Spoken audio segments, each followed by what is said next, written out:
June నెల జేసునాథుని దివ్యహృదయము యొక్క పూజిత మాసము 20వ రోజు.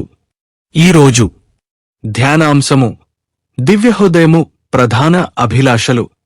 యేసునాథుడు పితయైన సర్వేశ్వరునికి స్తుతి స్తోత్ర మహిమలు అర్పించుటకే మిక్కిలి ఆశపడి చెప్పినదేమన నేను భూమమీద నిప్పు అంటించుటకు వచ్చియున్నాను. అది ఇప్పటికే రగుల్కొనియుండవలసినది. అది నెరవేరు వరకు నా మనస్సునకు శాంతి లేదు.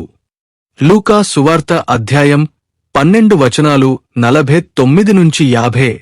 దీని అర్థమేమనగా, దివ్యరక్షకుడు దైవ ప్రేమపు అగ్నిని మనుషుల హృదయమునందు అంటించి అందరి నుండి సర్వేశ్వరునకు స్తోత్ర ఆరాధన కలుగజేయుటకు ఈ లోకమున జన్మించినారు. అంతేకాదు, తన యొక్క దుంహక దురితములయందు వాక్కు క్రియలయందును సర్వేశ్వరునికి మాత్రమే స్తుతి స్తోత్రములు చెల్లింపవలయునని మనకు తెలియజేయుటకే ఆయన చెప్పినదేమనగా, నన్ను పంపనవాడు సత్యస్వరూపుడు. నేను ఆయన యొద్ద నుండి వినిన వానినే లోకమునకు బోధించుచున్నాను. నన్ను పంపనవాడు నాతో ఉన్నాడు. నేను ఎప్పుడునూ ఆయనకు ప్రీతికరమగు పనులనే చేయుచున్నాను. యోహాను సువార్త అధ్యాయం 8 వచనాలు 26 మరియు 29.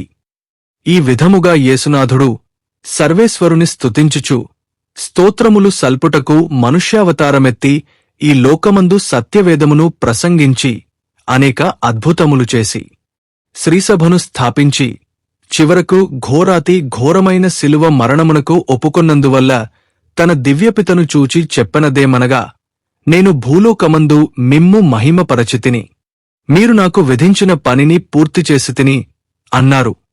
యేసునాథుడు సర్వమునకు కర్తగా ఉండినను తన మహిమను వెదకక ఎల్లప్పుడూ నిత్యపితకు స్తోత్రము, మహిమ, ఆరాధన కలుగజేయుటకు ప్రయాసపడినాడు. అల్పులమైన మనం మన మహిమ కోసం ప్రాకులాడుట మంచిది కాదు. దివ్యరక్షకుని సుమాతృక చూచి సృష్టికర్తకు మహిమ స్తోత్రములు కలుగుజేయుటకు ప్రయాసపడుదుముగాక. ఇది మొదటి అభిలాష. మానవాళి రక్షణార్థం తాము పాటుబడి మరణమును పొందవలయుననున్నది యేసునాథుని దివ్యహృదయపు రెండవ అభిలాష అయి ఉన్నది. ఆ దృఢమైన ఆశను మనకు తెలియజేయుటకుగాను ఆయన చెప్పెనదేమన, నేను శ్రమలతో కూడిన జ్ఞానస్నానము పొందవలయును. అది నెరవేరునంతవరకు నా మనస్సుకు శాంతిలేదు అనిరి. లూకా సువార్త అధ్యాయం 12 వచనాలు 50. యేసు తాను పొందబోవు శిలువ బాధలను రక్తస్నానమని తెలుపుచున్నారు. కల్వరి అంటేనే అమానుషం, అవమానం, అవహేళన, కఠిన, కర్కశిలైన రోమా సైనికుల పైశాచిక చర్యలు, ముళ్ల కరీటం, రక్తం జప్తికి వస్తాయి. గమనించాల్సిన ముఖ్య విషయం, కాల్విన్ అనే వ్యక్తి ఇలా అంటాడు: యేసు ప్రభువు మరణములో జీవాన్ని, వినాశనంలో తేజస్సును, అవమానంలో గౌరవాన్ని, అపజయంలో విజయాన్ని, బానిసత్వంలో రాజరికాన్ని గొప్ప వరంగా అనుగ్రహించాడు అని. యేసునాథుని దివ్యహృదయము ద్వారానే తండ్రి దేవుని చేరగలము. కావున అమూల్యమైన ఈ జీవితం అనవసరమైన వాటికోసం వృధా చేయక, ముఖ్యమైన యేసుక్రీస్తు రక్షణను ప్రార్థన ద్వారా, దివ్యపూజ బలి ద్వారా, దివ్యవాక్కునందు, దివ్య సంస్కారములందు పొందటానికి కృష సల్పుదాం. అద్భుత సంఘటన. యేసునాథుని శిలువ మరణానికి కారణం మన పాపాలే అన్న సంగతి మరచి, క్రమేణా క్రైస్తవులు చేసిన పాపాలే మరల చేస్తున్నారు. దయగల రక్షకుడు మన ప్రతి ప్రేమను సంపాదించుటకుగాను పుణ్యవతి మార్గరేటమ్మ గారి ఎదుట తన దివ్యహృదయ ప్రేమను వ్యక్తపరచ చిత్తగించిరి. ఈ పునీతురాలు ఫ్రాన్సు దేశములో 1643వ సంవత్సరంలో పుట్టింది. చిన్నతనము నుండి దైవభక్తిని అలవర్చుకుంది. దేవమాత సహాయముచే అనేక అపాయముల నుండి కాపాడబడింది. తనకు వచ్చిన ఉపద్రవములన్నింటినీ ఓర్పుతో సహించినందువల్ల యేసునాథునికి ప్రియురాలైనది. ఆ రోజుల్లో యేసునాథుని దివ్యహృదయమునకు స్తుతిస్తోత్రముగా జరిగడు భక్తి సాధనలు బహుకొన్ని స్థలముల యందు మాత్రము ఆచరించబడుచుండెను. అట్టి భక్తిని విస్తరింపజేయుటకు దివ్యరక్షకుడు పునీత మార్గరేటమ్మగారిని ఏర్పరచుకుని అనేకసార్లు ఆమెకు ప్రత్యక్షమేరి.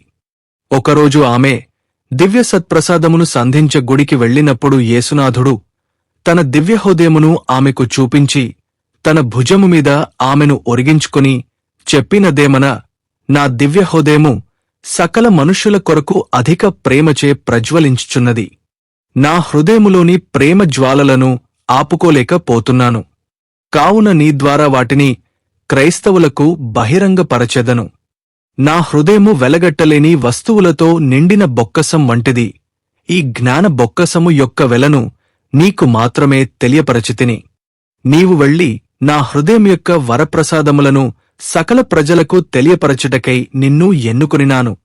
ఆ దినము నుండి మార్గరేటమ్మ యేసునాథుని తరుహృదయపు ప్రేమచే ప్రజ్వరిల్లు తన పూర్ణ హృదయము దయగల సర్వేశ్వరునకు ఒప్పగించి మరణ పర్యంతము ఆ దివ్యహృదయమునకు మహిమ స్తోత్రము కలుగునట్లు ప్రయాసపడెను.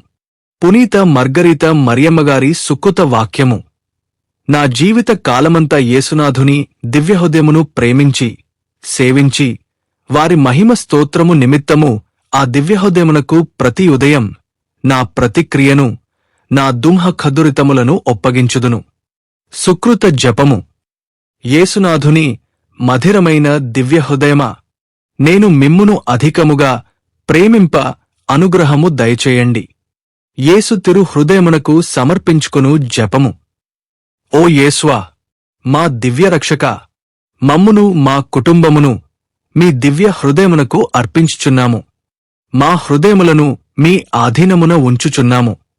వాటిని శుద్ధీకరించి బలపరచి బాగుచేసి మీ దివ్య ప్రేమను వాటియందు నింపండి.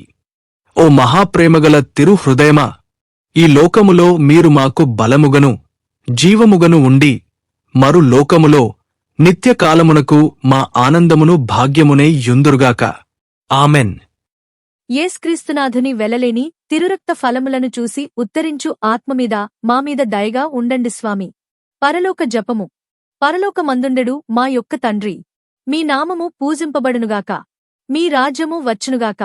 మీ చిత్తము పరలోకమందు నెరవేరునట్లు భూలోకమందు నెరవేరునుగాక.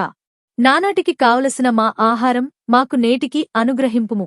మా యొద్ద అప్పు పడినవారి మేము మన్నించినట్లు మా అప్పులను మీరు మన్నించండి.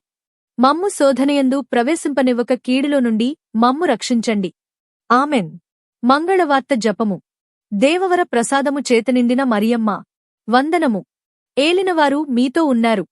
స్త్రీలలో ఆశీర్వదింపబడినవారు మీరే. మీ గర్భఫలమగు జేసువు ఆశీర్వదింపబడినవారు అగునే. పరిశుద్ధ మరియమ్మ, సర్వేశ్వరుని యొక్క మాత, పాపాత్ములమై యుండెడు మా కొరకు ఇప్పుడును మా మరణ సమయమందును ప్రార్థించండి. ఆమెన్. త్రిత్వ స్తోత్రము. పితా, పుత్ర, పవిత్రాత్మకు మహిమ కలుగునుగాక. ఆదిలో కలిగినట్లు ఇప్పుడును ఎప్పుడును సదాకాలము కలుగునుగాక. ఆమెన్. జేసునాథుని యొక్క పరిశుద్ధ దివ్య హృదయమా, మామీద దయగా ఉండండి స్వామి. జేసునాథుని యొక్క పరిశుద్ధ దివ్య హృదయమా, మామీద దయగా ఉండండి స్వామి. జేసునాథుని యొక్క పరిశుద్ధ దివ్య హృదయమా, మామీద దయగా ఉండండి స్వామి.